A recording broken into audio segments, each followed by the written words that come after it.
we are.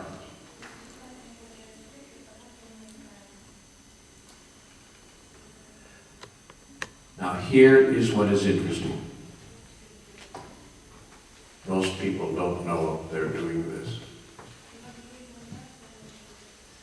That is, they have no idea that this is the purpose of life. In fact, most people have no idea what the purpose of life is. And so most people are going through their lives without any purpose. That's like sailing a boat without any destination. We don't know where we're going.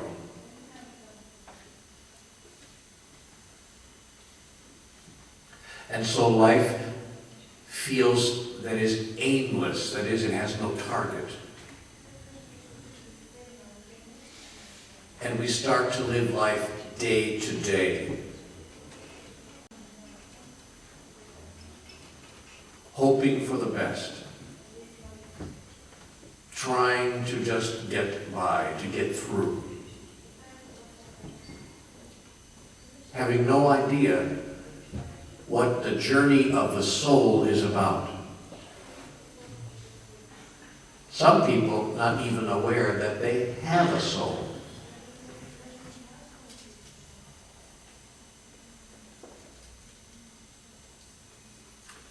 But once you become aware of these things, you begin to live your life in a different way. You begin to see your life in a different way. You suddenly understand what's going on. Oh, I'm here to create. And every act is an act of self-definition. Everything I do defines who I am. The clothes I wear, the food I eat, the words that I say, the way that I move through the world. Everything is defining me. I am actually in the process of creating myself anew in every golden moment of now.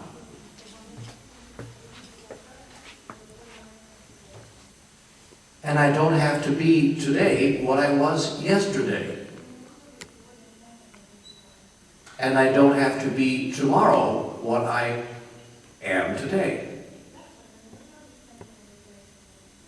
Because the beauty of this process is it starts over in every moment. That's right. The process of creation begins brand new in every moment. And so even a convict, even a prisoner can get out of prison and start again. Even the worst of us are given a new chance with every breath.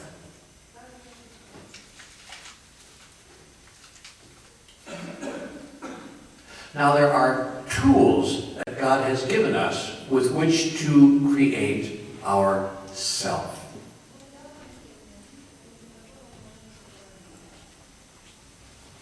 And there are three tools in particular that are very powerful.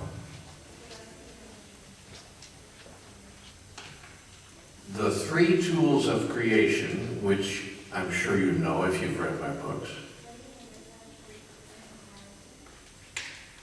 are thought, word, and action. But here's something that most people do not know. Every thought is a creation. Now it's true, it may be a tiny little creation. Little teeny weeny little creation. And it may only have a lifespan of a few moments. But if you think the same thing over and over and over again, the creation will keep on manifesting in your reality over and over and over again. And soon it will become who you are.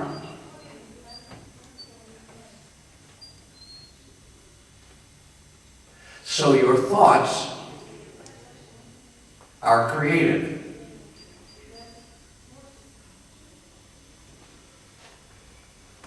Your words are creative too. If you say something only once, it's just a teeny tiny little creation.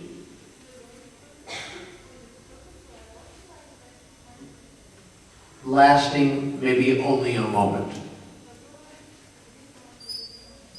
But if you say the same thing over and over and over again, it will start to appear in your reality over and over and over again. And pretty soon, that becomes who you are.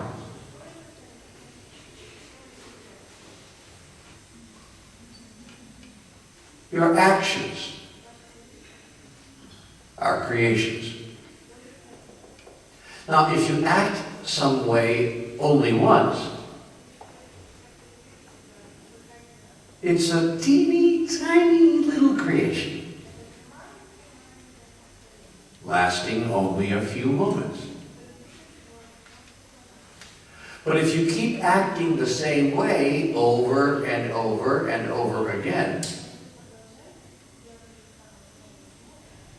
it starts to show up in your reality as who you are. So we create our experience of ourselves through the thoughts that we think and the words that we say and the things that we do.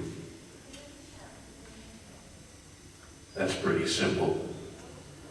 And it may sound to you as if it's very basic.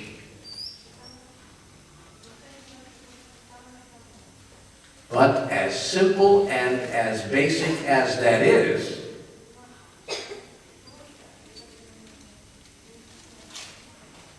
most people don't know it.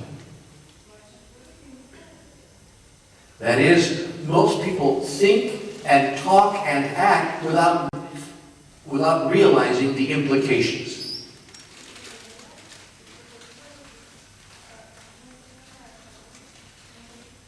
They don't realize that they are creating their own reality. So they use their thoughts and their words and their actions indiscriminately without paying any attention to what they're doing.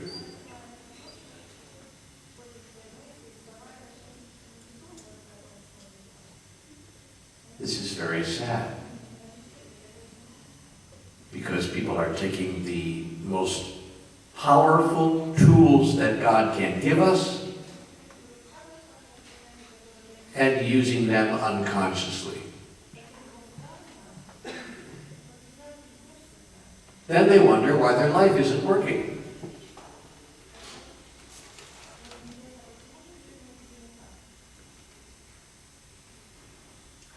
The people who have the best lives are the people who have the best thoughts.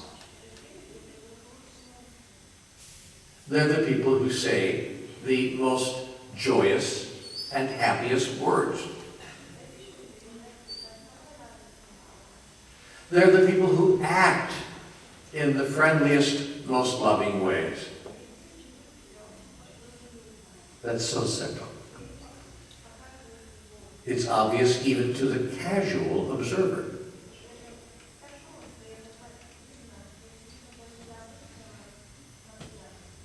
And yet, while we all know that it's true, we don't act that way. We pay attention to how other people are acting, but we don't pay attention to how we are acting.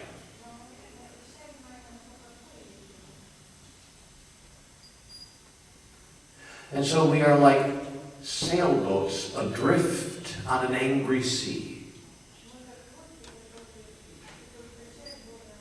subject to the tides and the waves,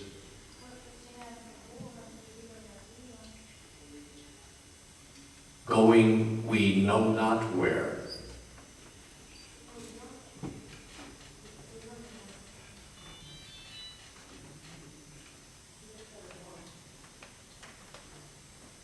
And then we wonder why life is showing up the way it is.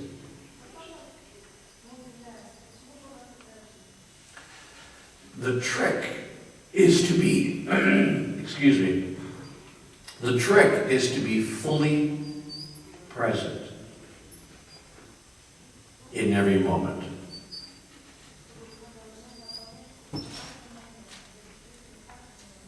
Being fully present in every moment means understanding what you're doing here.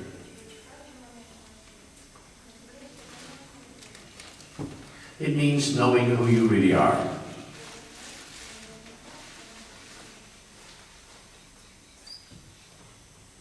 A member of this audience was asking me earlier, can I be present in every moment, no matter what I'm doing? Can I be present when I'm watching television? Can I be present when I'm working, when I'm doing my work? Can I be present in every moment? And the answer is yes. But it's very difficult. It's very challenging. And in most of the moments of our lives, we are not fully present. In most of the moments of our lives, we are sleepwalking. Going about our business, doing our work, watching TV, moving through life, totally unaware of what's happening, and completely unaware of the fact that we are making it happen.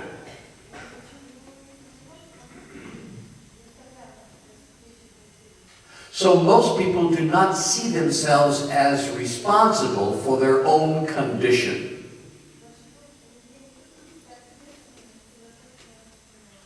They don't even know that they are creating their own condition.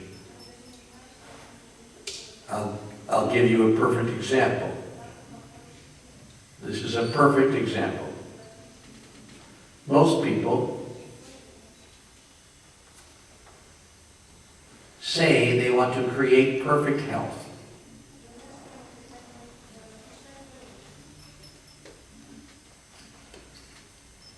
And even though they say they want to create perfect health,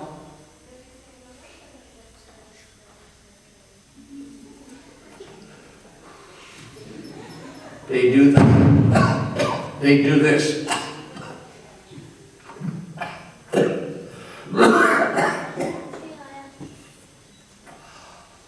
That's good.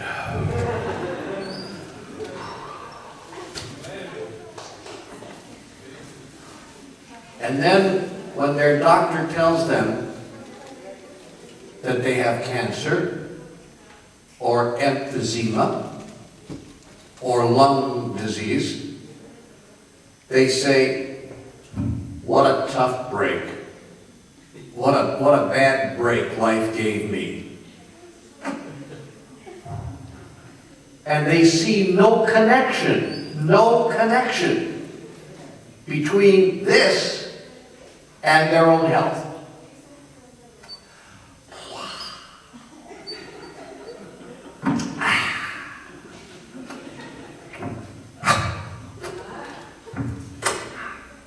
Red meat at every meal. A little bit of beer. Cigarette. More meat. More cigarette. More beer.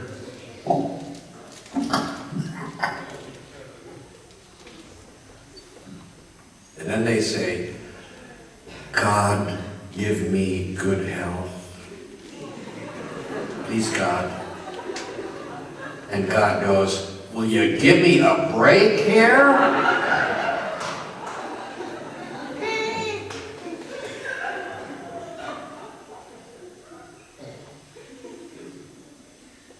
I use just a simple example. Because most people make zero connection between their own actions and the outcomes in their own life.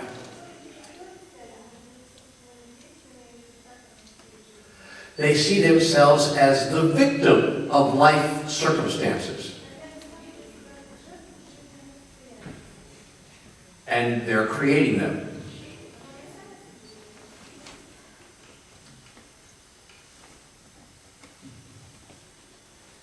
Stop it. It's crazy. Take care of yourself.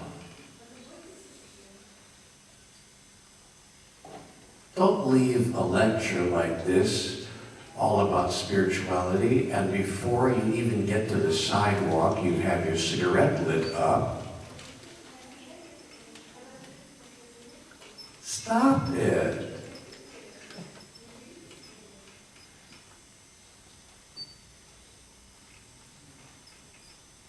Just a thought.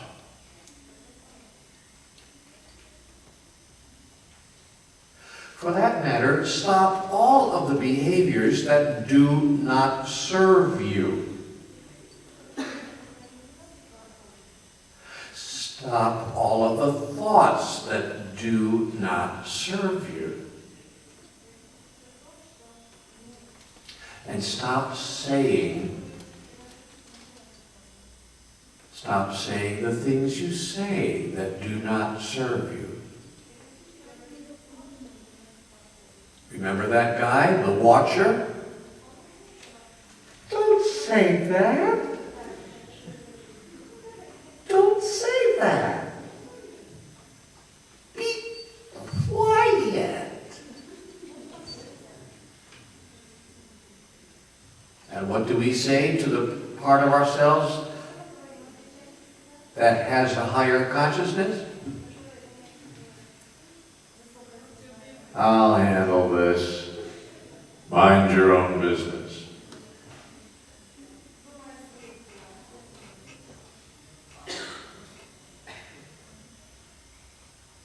Now, if you use the tools of creation consistently, you will change your life. I promise you. So, think only of the things that you want in your life. Most people think of the things they don't want.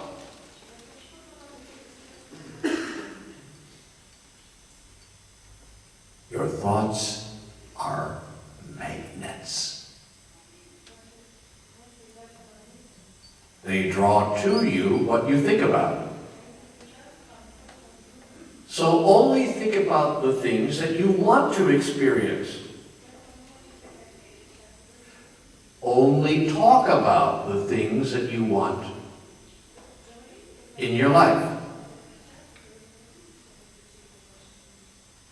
And allow your actions to always focus on the things that you choose rather than trying to stop the things that you don't choose.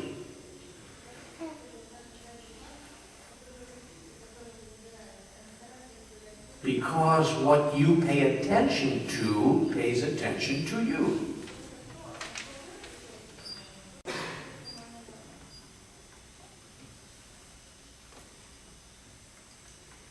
Now, you can't create what you want in your life if you don't know what you want in your life.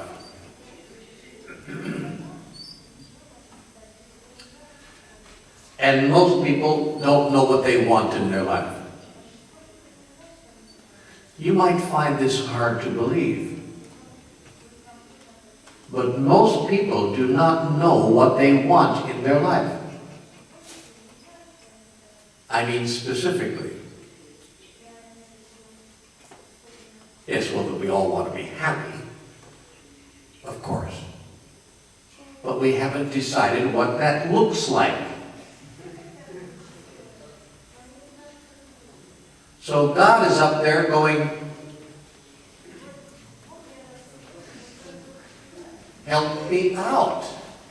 Give me a clue.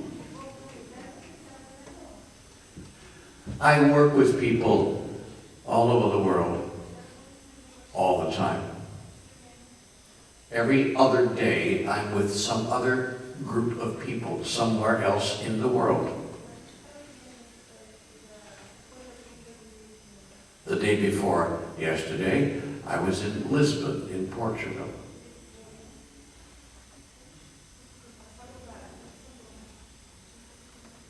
A few days before that, I was in Seoul, in South Korea.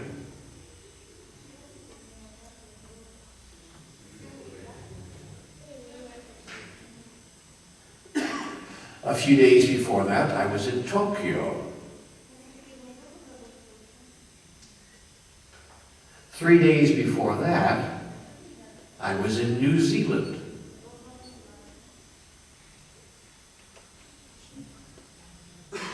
And everywhere I go, I see the same thing. People who don't know what they want.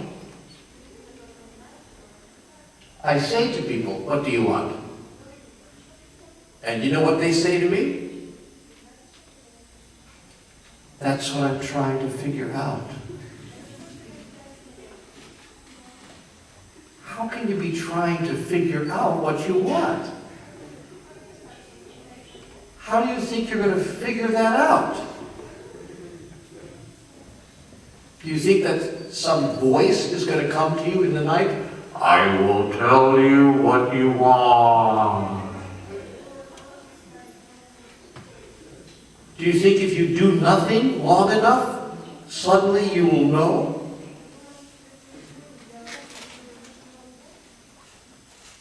I tell you, the process of creation is a process of simply deciding. Just arbitrarily deciding. I don't know how to say arbitrarily in Russian. Arbitrarily, deciding arbitrarily. I don't know how to say arbitrarily. Deciding without any reason, just because you decided.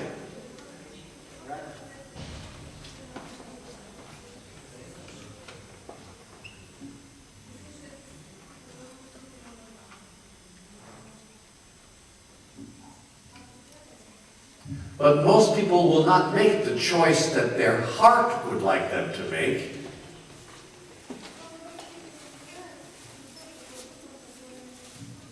Because they say, what if it doesn't work?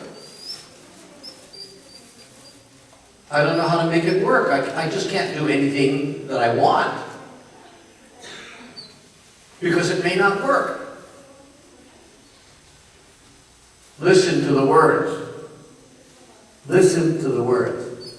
I can't just do what I want because it may not work.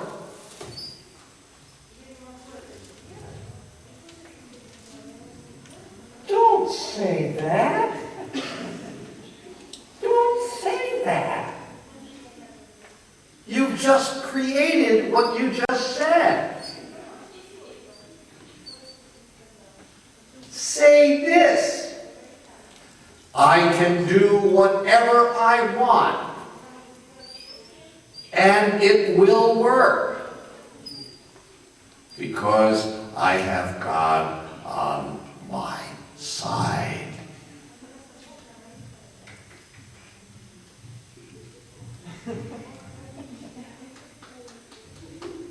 And don't say it just once,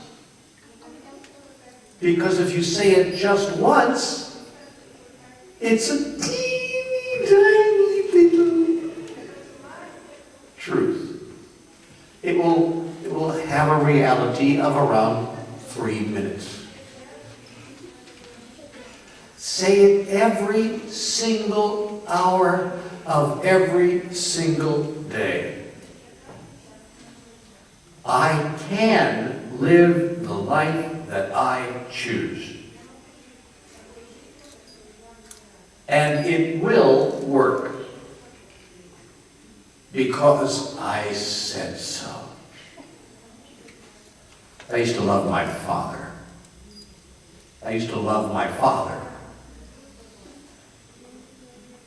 Because my father would say,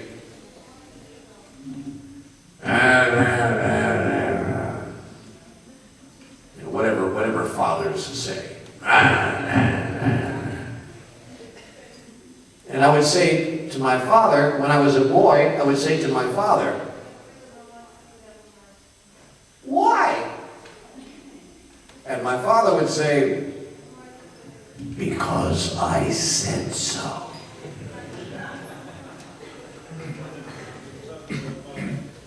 That's what makes fathers God.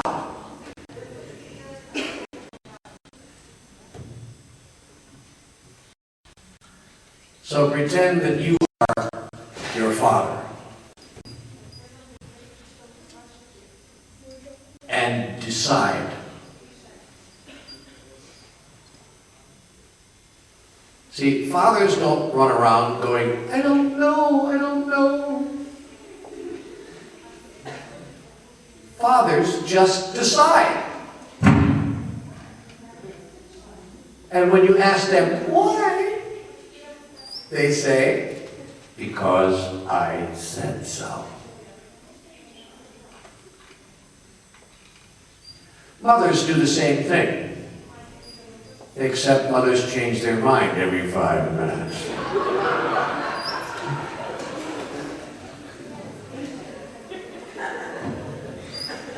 No, I'm just joking. Just having a little fun. But you get the point. So if you want something in your life, first step, get clear about what it is that you want.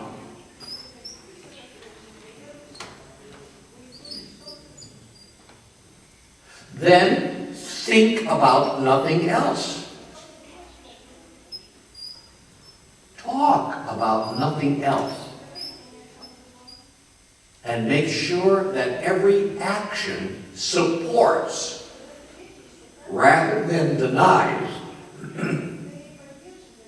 what it is that you want to create. This is the process of creation.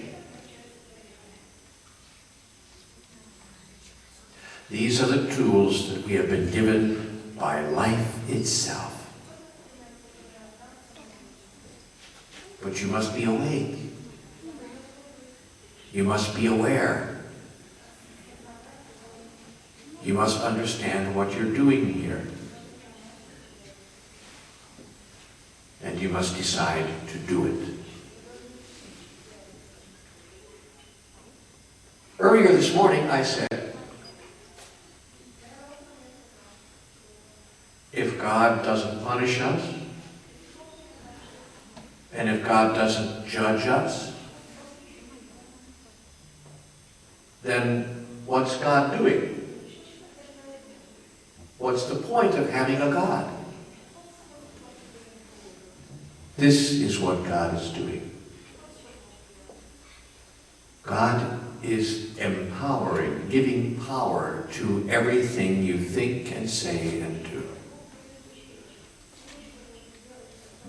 God is helping you create the life that you desire.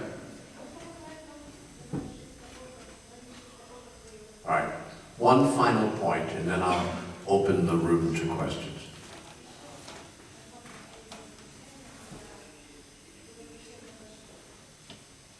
Why would we desire one thing instead of another? What makes us choose what we choose in life? The answer is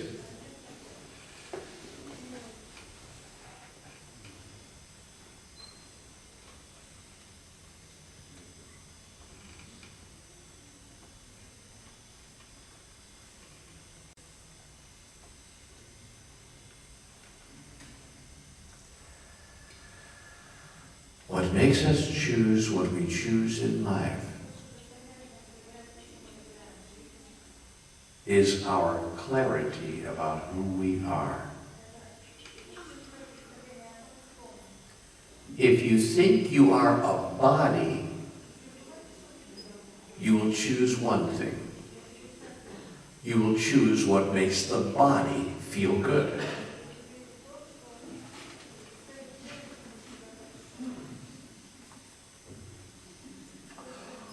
Oh, Neale, cut it out. I'm a body. I'm choosing what makes the body feel good. Give me a break.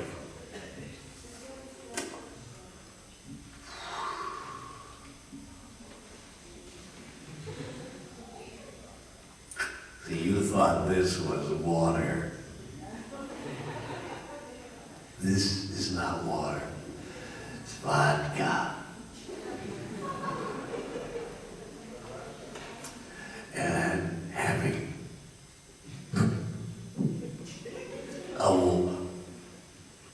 one wonderful time.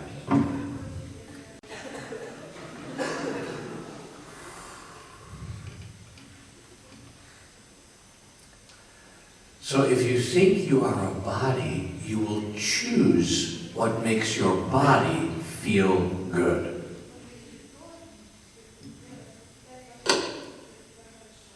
But if you think you are a soul on an eternal journey,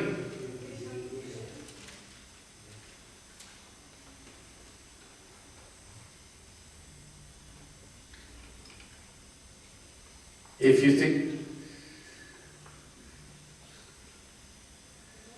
you think you are a soul on an eternal journey,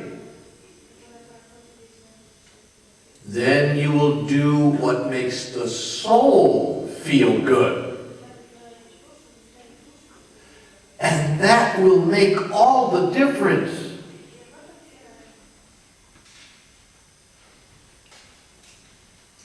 That will make all the difference.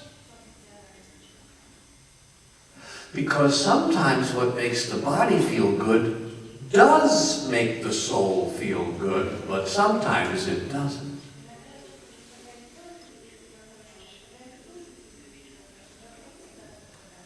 I'll give you an example. This is a good example, one in which you will all be interested. Sex.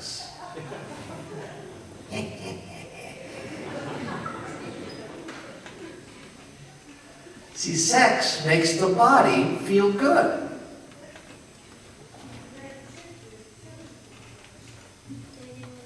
Boy, does it make the body feel good. Sex also makes the soul feel good. when it's an expression of love.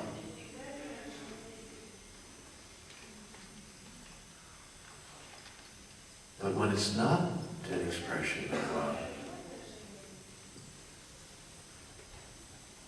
when it's shallow and meaningless and simply engaged in for momentary, pointless pleasure,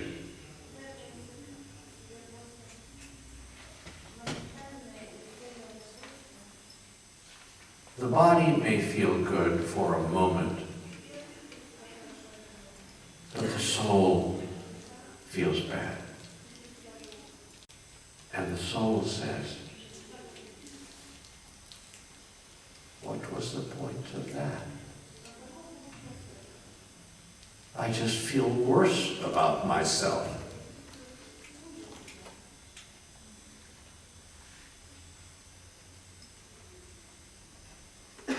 So if you think you're a body, you will make one kind of choice. If you think you are a soul, you will make another kind of choice. Therefore, you must decide who you really are and what in the hell you're doing here.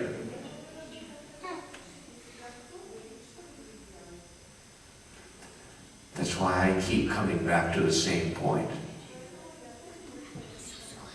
And my dear friends, when you go out that door, you will see hundreds and thousands of people on the street out there.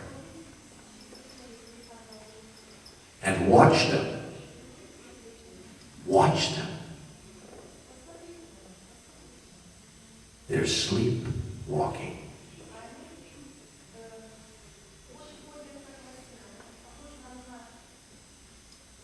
Walking around having no idea who they are or what they're doing or why they're here on the earth. Good people, not bad people, just people who don't know what is going on. Until somebody wakes them up.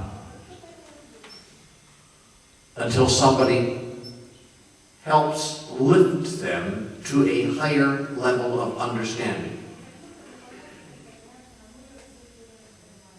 Yet who will do that?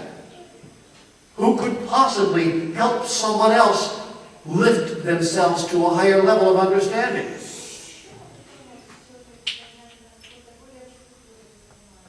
Who could spend their life moments doing such a thing?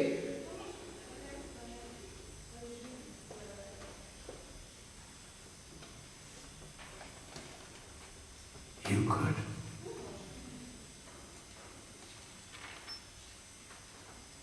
You could. If you decided to. But what could make you decide to?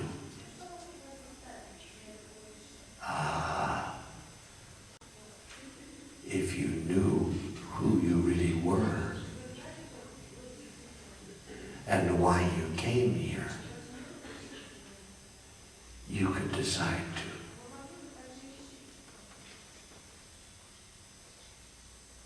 to. Ladies and gentlemen, I did not come here today to tell you all these things.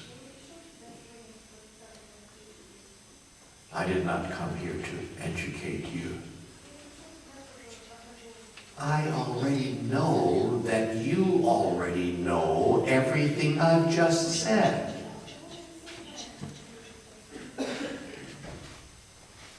I've only come here, after all is said and done, to ask you, to invite you,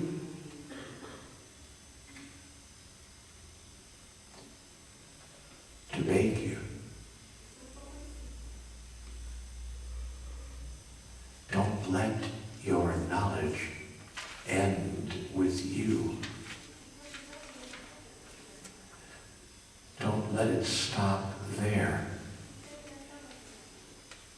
There are hundreds and thousands of people on the street outside, sleepwalking. Who will wake them up? And at what moment will that occur?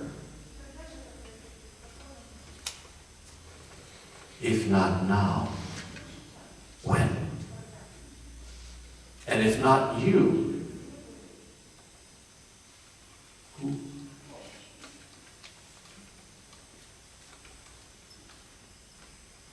If the world cannot depend on you who already know,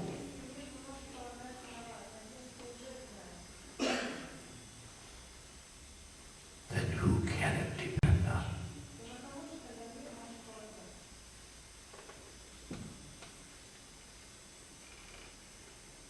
This, then, is the work that you came here to do on the earth. You came here to wake up humanity. Oh, that sounds so grandiose, doesn't it? How can we even think of ourselves that way?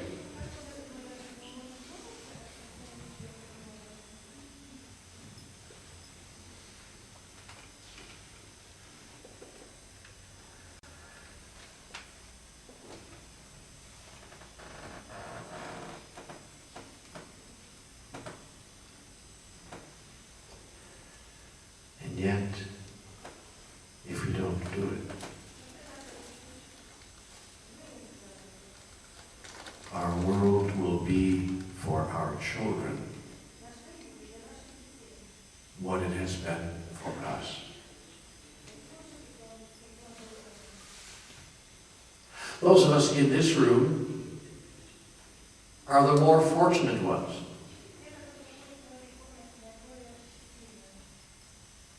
Most of you paid to get in here. By the way, just for the record, I don't get any money for doing this. You should know that every penny that you pay to get in here goes to support the nonprofit organization Humanities Team.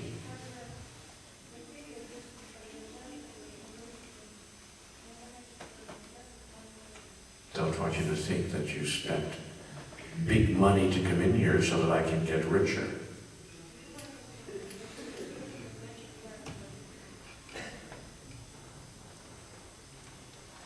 But most of you paid to get in here.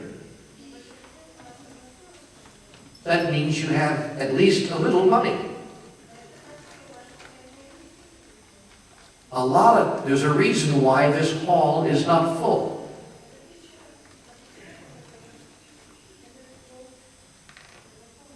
And you know the reason as well as I do.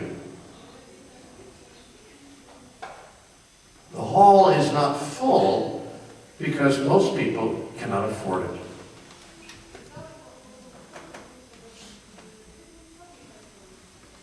But you can. Because here you are. So listen to this. Of those to whom much has been given, much is asked.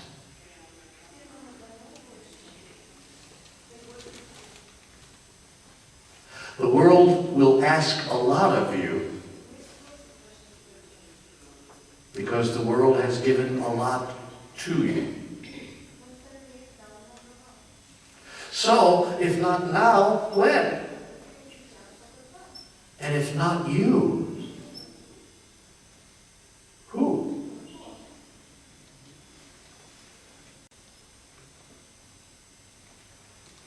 But I'm not worried.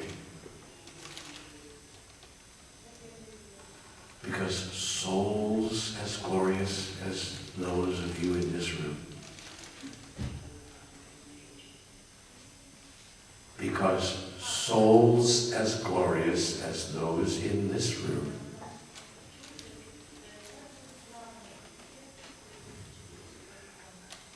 not let God down.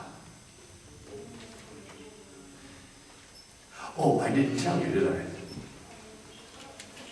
You're here to do God's work on this planet.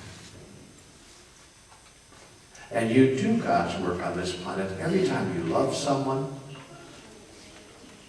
smile at someone, give someone a helping hand, and most importantly, you do God's work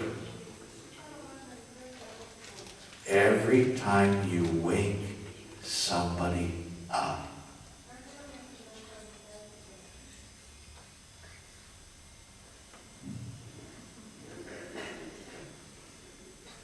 That's it. I'm done.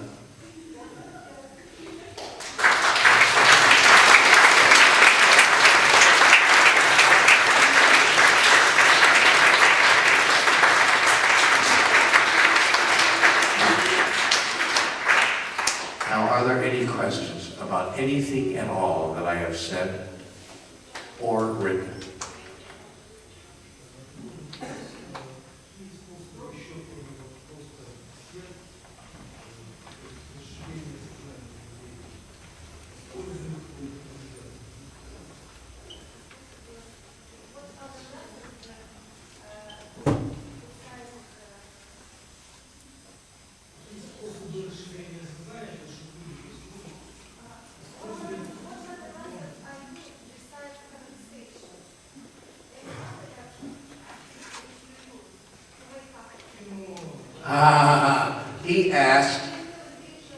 He asked,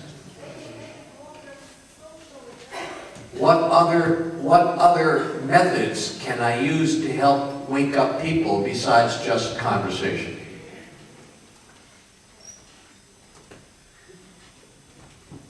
First, the way you act, the living of your whole life. I mean, the way you walk through the world. It can be something as simple as the way you look at people. Or whether you look at people at all. You know, most people don't even look at other people. Did you know that?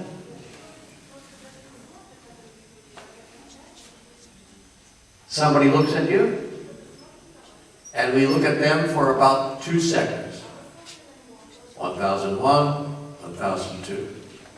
And then we have to look away. You think it's easy to look at people? Get on an elevator sometime. Nobody looks at anybody. You look at everything else but the other people. You even read the health and safety notice on the wall. Whatever you can do to avoid looking at someone else. Because we know that if we actually look at someone else in the eye, we're going to make contact. Contact with the soul. So we don't look at people. We don't look at each other. So the first thing you can do to help heal the world is just look at people for more than a split second. Like, look at somebody and keep on looking.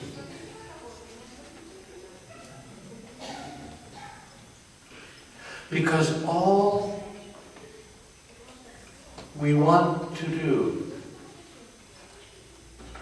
is be seen. All we want to do is be seen.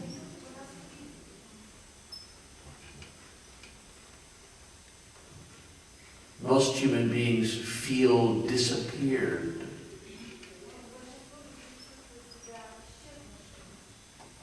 And all we want to do is be seen. We walk the planet. Somebody see me. Somebody see me. Crying out, I'm here. Somebody see me. So when you go out on that street and you see that little old lady sitting there with the plastic cup,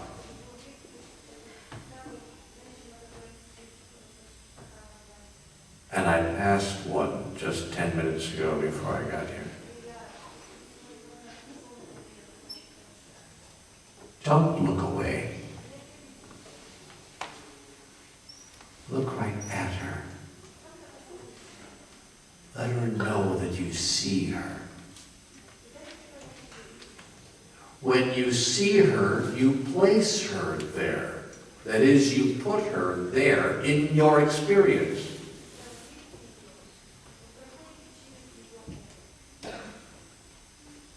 And she gets to experience herself being alive again. When I was living on the street, eating out of garbage cans, and asking people for a few coins,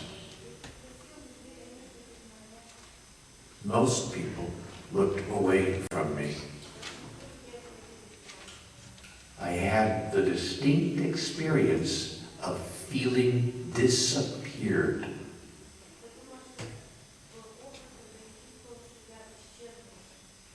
People simply pretended I wasn't there.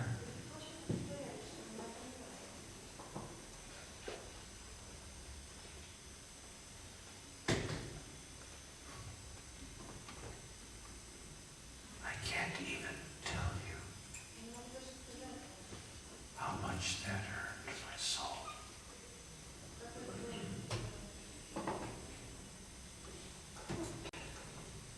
Don't do that. Don't do that.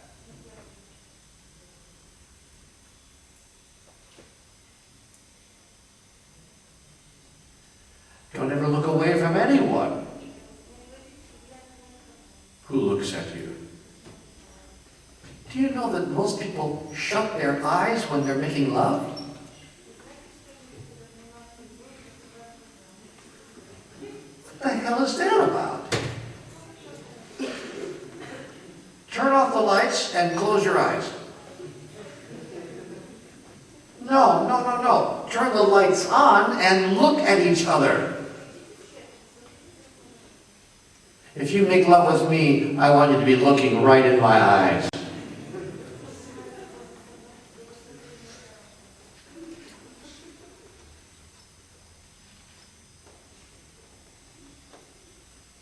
Okay, so after you look at each other, then do something very daring.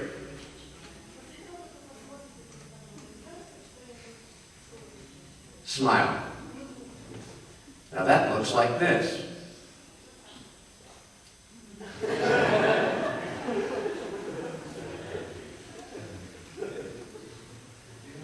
See, look at each other and smile. I dare you to smile.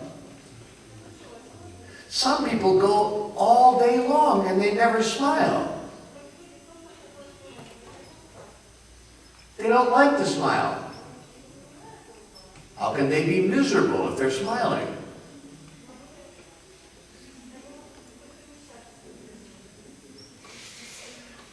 The great Buddhist monk, Thich Nhat Hanh, his name is Thich Nhat Hanh, great Buddhist monk,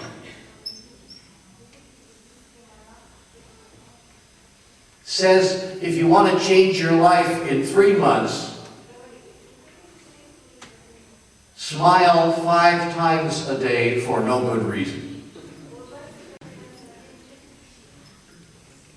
No reason at all. Just smile.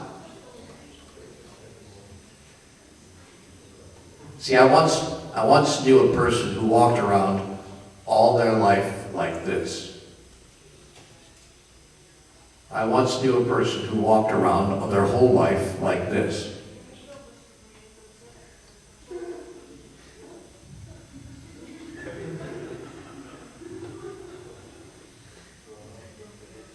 Finally, I couldn't take it any longer. I said to this person, "Can I ask you a personal question?" This person said, "Yeah." I said, "Are you happy? Are you a happy person?" And she said, "Yeah." I said, "Whoa, you should tell your face about it."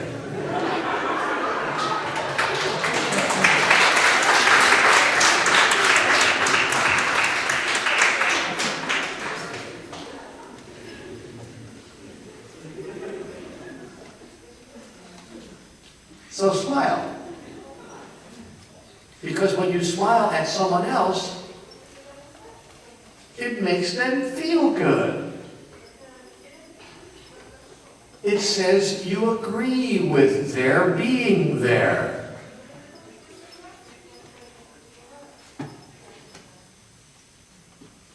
And then they feel better about themselves.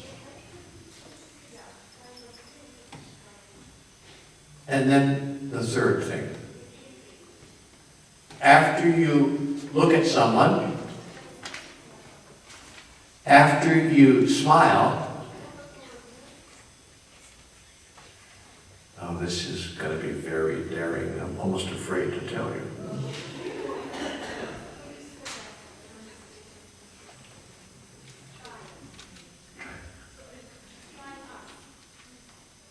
Touch them.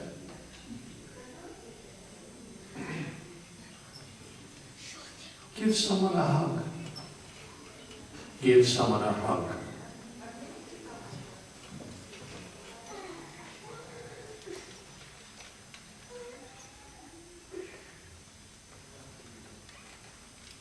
Or give them a little handshake.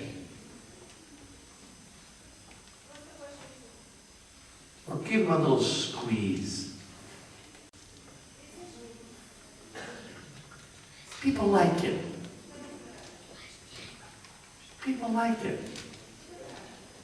By the way, anybody who wants to hug and squeeze me, go ahead.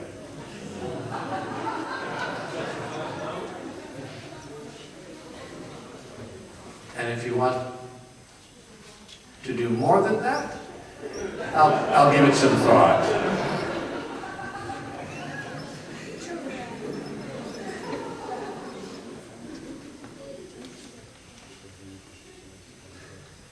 So there are many ways that we can wake people up besides just talking.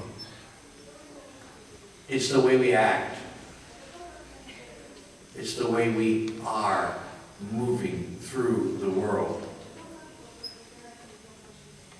And then, of course, the things you do. You can wake people up, for instance, by holding events like this, or having small study groups or classes in your own house of 3 or 4 or 5 people, or giving lectures, or writing a book. That works. There are many, many ways to wake up others, and those ways will be made clear to you by life if you simply commit to the larger purpose.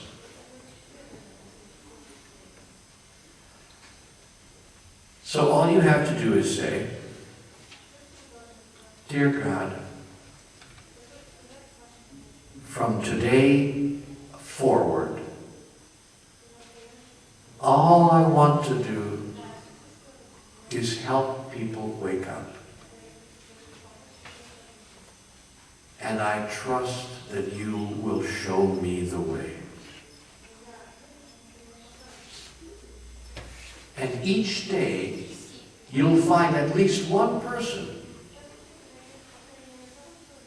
who will show you the way to wake them up.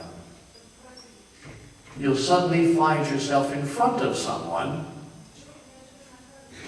and you will know, instinctively you will know. You will know what that moment requires in order to help that person wake up.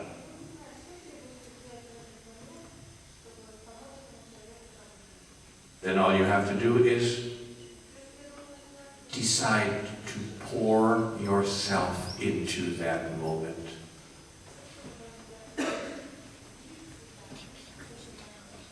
It's simple. But first comes a commitment. First comes your biggest decision in life. First, you must be here not to fall asleep like the guy in the back row who is sleeping, but rather, you got to decide to be here for the purpose of waking people up.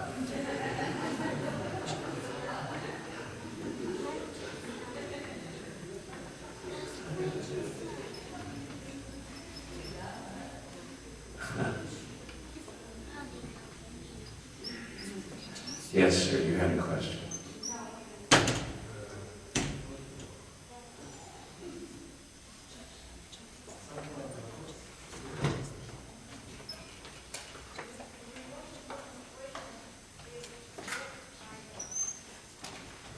He said, that, I know, but I'm helping the Romanians.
Final what?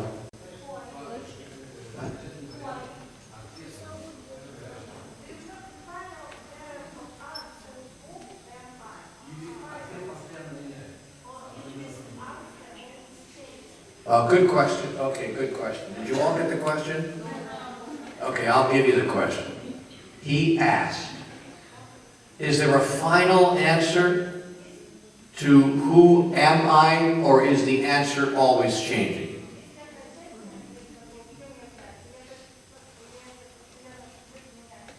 The answer is yes and yes. There is a final answer, and the answer is always changing. First, I'll give you the final answer. Here's the final answer to the question, who am I?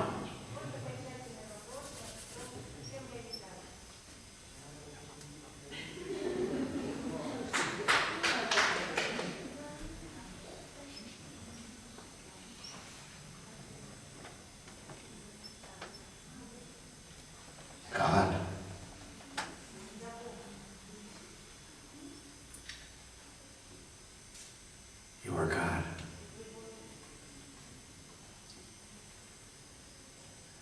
is the sum total of everything, and you are part of that.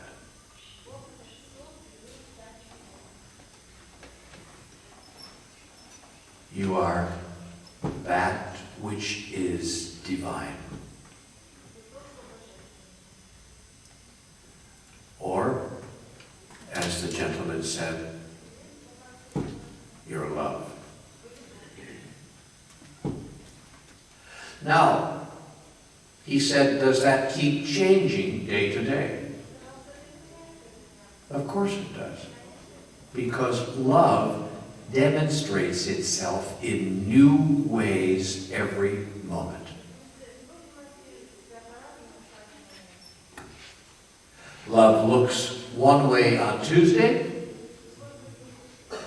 and love looks one way on Wednesday.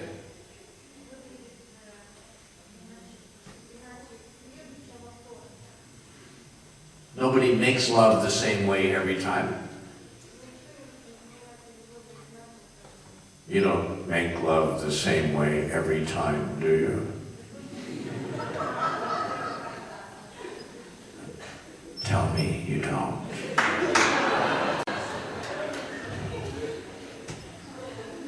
If you make love the same way every time,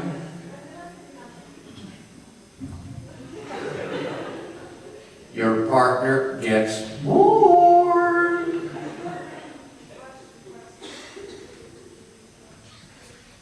So keep the world from being bored. Make love a different way every time. Surprise yourself. So you can always be love. That's the final answer. But you can show up in a different way every time you're being loved.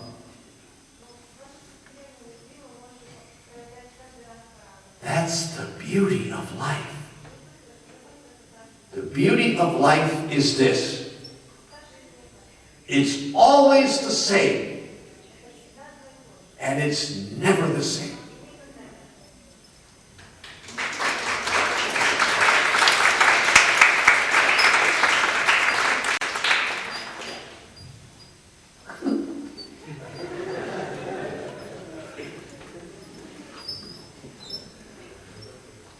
Yes. Există o voință specifică a lui Dumnezeu pentru fiecare dintre noi, altceva decât ceea ce noi alegem, dorim? There are specific wish of God for every one of us. He wants something special for every one of us. Good question. Did you all hear the question? Yes. I wrote a book called What God Wants. If you have not found that book, find it and read it immediately. The book is called What God Wants. And especially read chapter 13 of that book.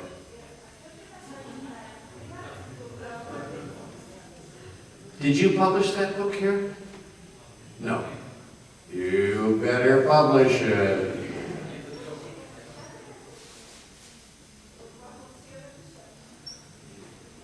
Chapter 13 describes in complete detail the answer to your question, what God wants. Chapter 13 is 6 blank pages.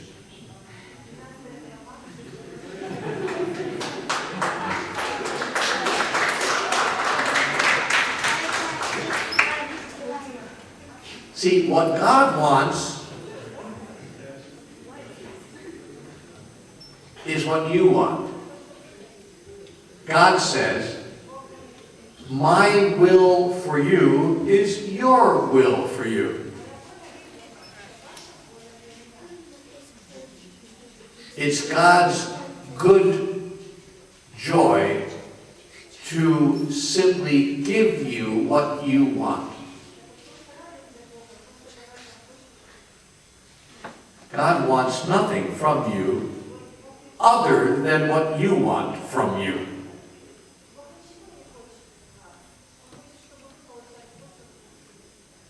But God stands ready, willing, and able to give you what you want.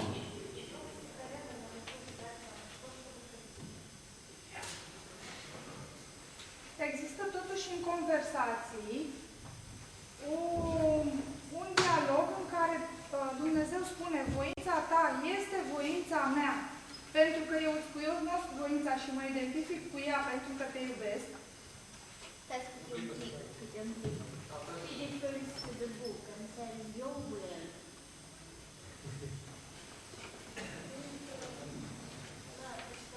She refers to the book and says that God at some time says, your will is my will. Yes. And I identify myself with your will. Pentru că te iubesc și pentru că îți cunosc voia.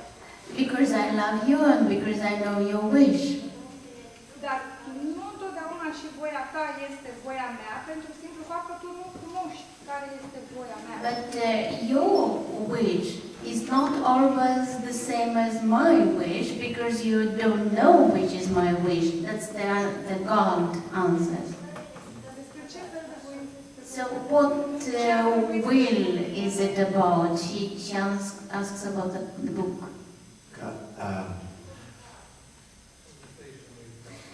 I understand the difference between the will of the person and the will of God. No, there's no difference. No? There's no difference between God's will and the will of a person. That's why you can always do whatever you want. Let me give you an example.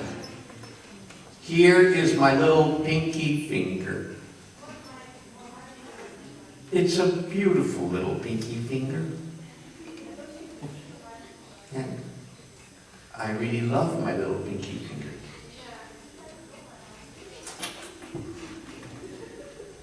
But let me ask you a question about my little pinky finger. If God did not want me to move my pinky finger, could I move it?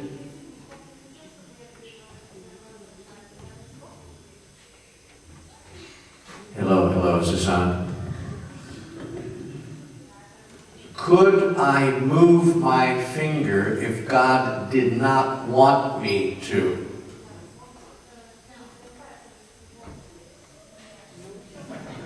I beg your pardon? There's only one answer to that question, ladies and gentlemen. This is not rocket science.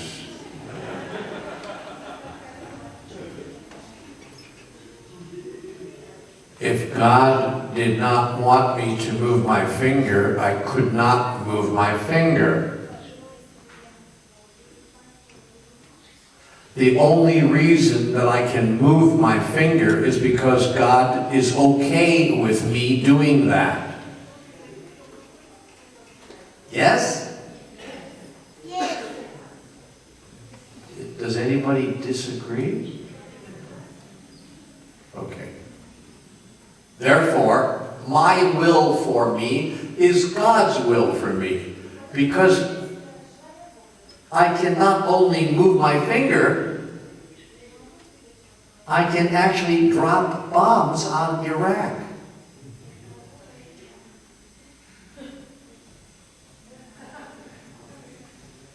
In other words, I can act any way that I wish, because God has given me free will.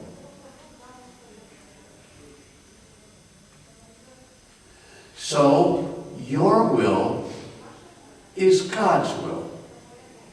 And God has no other will but your own. Now imagine how powerful that is when we all want the same thing. So get this. Listen carefully.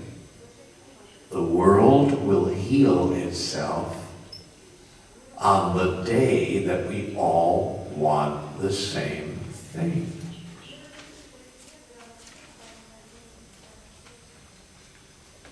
Do we all want starvation to end?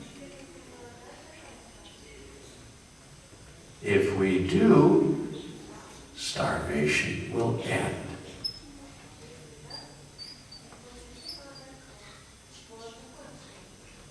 Do we all want war to stop? If we do, war will stop. The only reason these things do not stop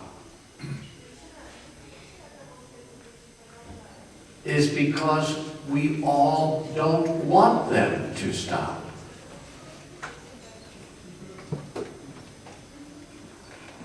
When the human race can agree with itself on what it's really wanting, God will agree with us and make it happen.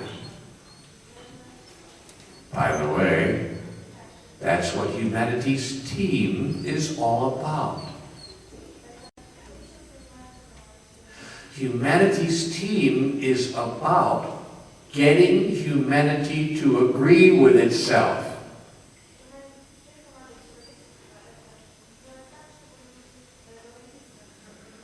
It's about increasing the number of people who want the same thing.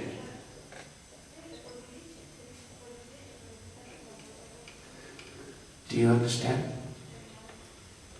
Yeah. Yes, sir. There was a man back there who had his hand up, but he disappeared. Okay, yes, sir.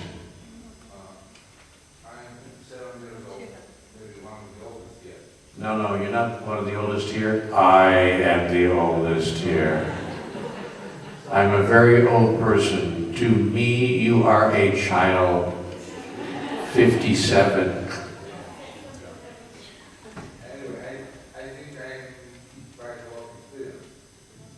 So years ago, I thought that I'm writing many things. So writing short stories, communication. At last, I understood that it was better and maybe it was right to create a new website, new views, and to invite the new generation to create their imagination, their conceptions of life, and just to help us. I will try to give them a trust to believe more in themselves, and to see the miracles around them. Because nowadays I understand that I can't do any definition of anything. Yeah, what is your question? Because the Romanians who don't understand English have been long fell asleep. They're not getting any translation because you're not talking into a microphone. So half the audience doesn't even hear you. There's a microphone back there if you want the Romanians to be able to hear you. Into Romanian? Okay, so are you all hearing him?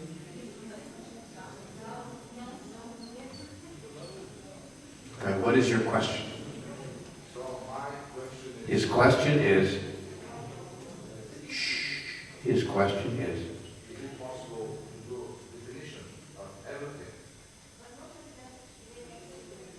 If you see is it possible to do a definition of everything? everything around us, if you see a university,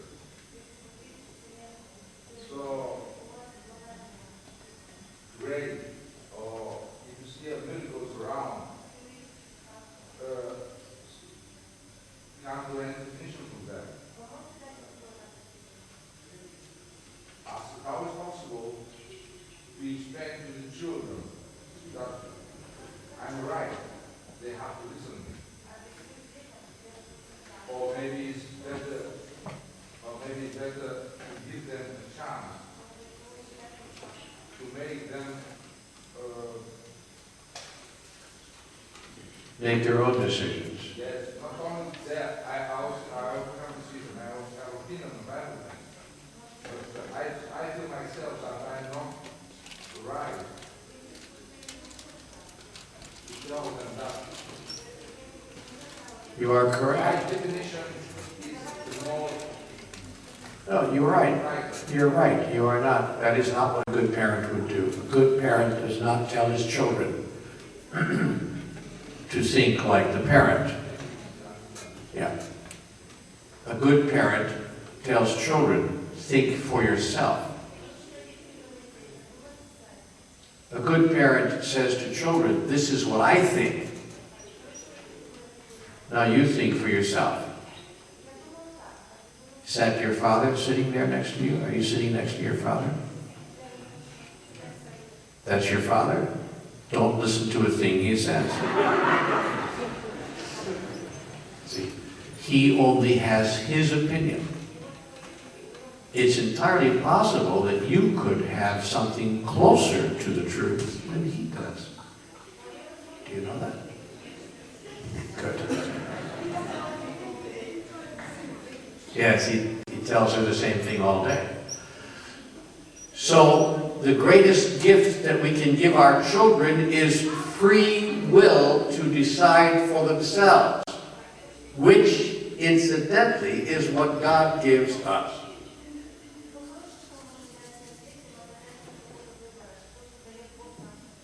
Because we live in the socialist country, playing with rules,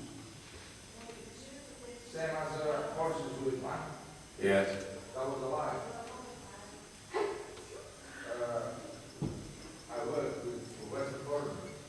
They can't imagine how it's possible to have so stupid rules such as ours. So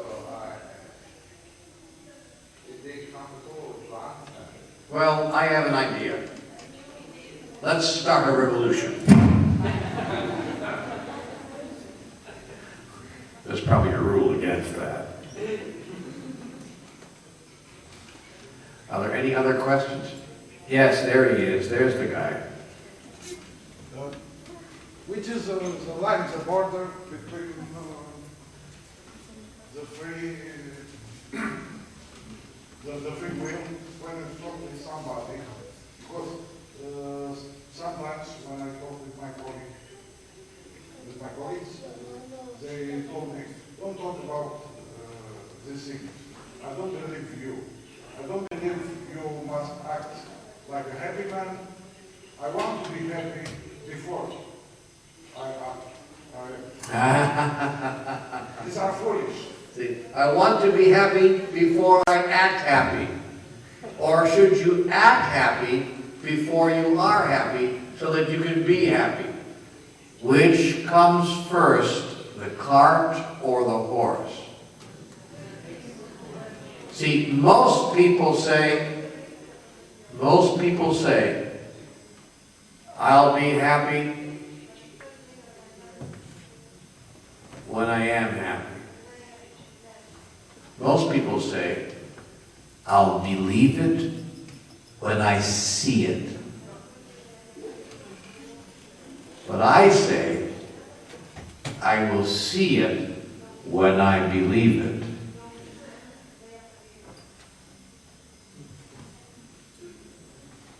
As I said, you are trespassing my free will.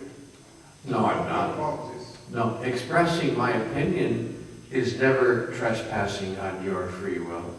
Expressing my opinion is simply expressing my opinion. You don't have to accept my opinion as yours. You can tell me you disagree. That's okay. But they consider trespassing. That's silly. How can somebody consider it trespassing if all you're doing is talking? A lot of people became angry. Well, tell them to go to hell. I'm just kidding. Well, you know, here's my suggestion. Don't try to convince people of a point of view that is not their own. Simply work to wake people up who already have the point of view that you have, but aren't doing anything about it.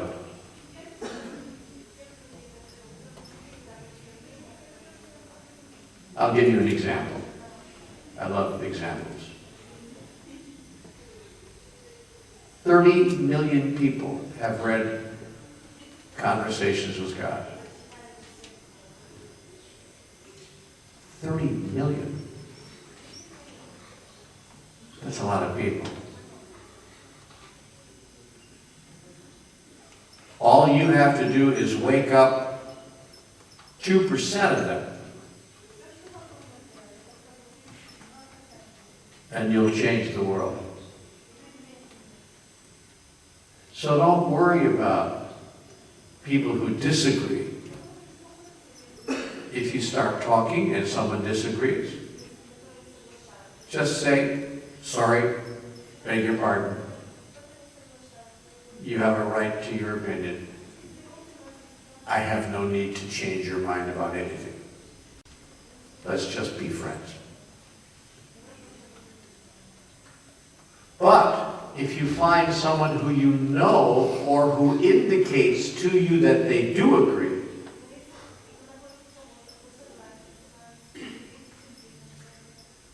then you can help them to wake up to the fullness and the complete message of who they are. And they will welcome it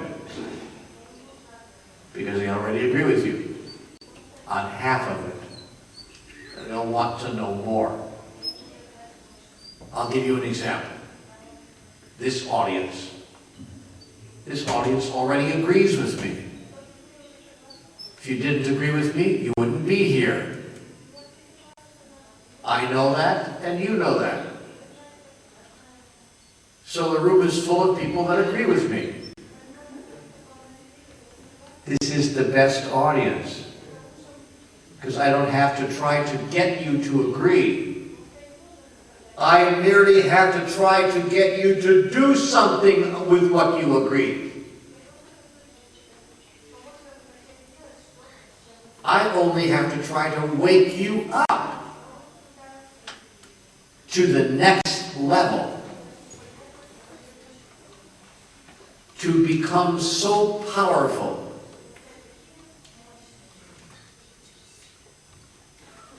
that you and I change the world.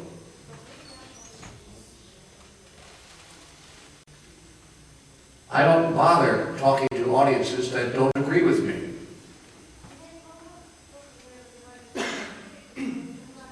I have no need to do that. I have enough work to do to talk to audiences that do agree with me.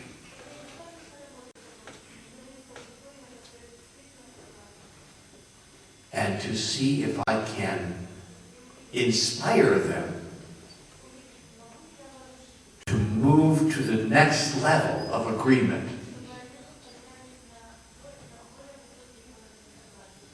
Where they begin to do something about it and use their lives in a new way. That's enough work. So don't worry about the people at work who don't agree. Don't worry about it.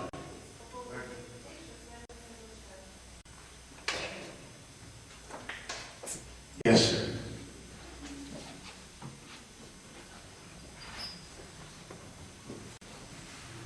Bună ziua, mă numesc autor și înainte de a veni încoace mi-am schimbat vreo câteva rânduri de faile, în special privind la o manifestație deosebită.